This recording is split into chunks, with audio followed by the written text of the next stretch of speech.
kuma ƴan uwana celebrities. To da farko dai sunana Isma'il Malamidu wanda aka fi sani da Sele.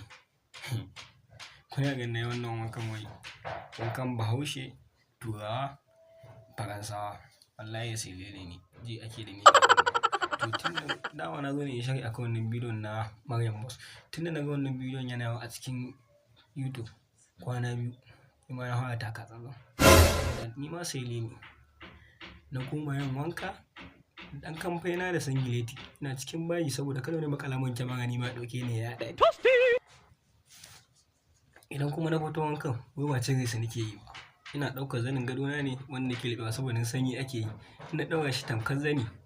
Sai in ɗauko gadon wanduka na dama suna da yawa. Sai in ɗauko wani in sa farko, daga baya kuma in ɗauko shi asalin wannan kayan da zan sa. Na tabbata ya ɗauru, sai in kwance wannan zanin gadon. Shege ƙafasa ka daɗe baka ɗauki bidiyo na ka ɗaura ba. Aljihuna kawai za ka nuna. Ka ƙara zama Sele. To da fatan dai kun ji daɗin wannan shawara da na ba ku ƴan uwana Sele. Kuma wannan mawaƙin da kake cewa wai wannan bidiyo ya kamata ya yaɗa shi. Har bidiyon ma kake cin wani maɗagwal. Kai, maɗagwal za ka taɓa? Mutumin da ke samun nishaɗi muna koyi da shi. Kake cewa shi ma yadda zai bidiyo za ka ɗaura. To ka kiyaye. Kai ko Malam Hudu wallahi ba za ka shiga ba. Haka kake cewa wai idan maɗagwal ya aski, ka ga maɗagwal tsira ya aski. Kai wallahi ba zai kyau ba. To da fatan dai kun ji daɗin wannan bidiyo da muka wannan sharhi da nayi akan bidiyon Maryam Boss.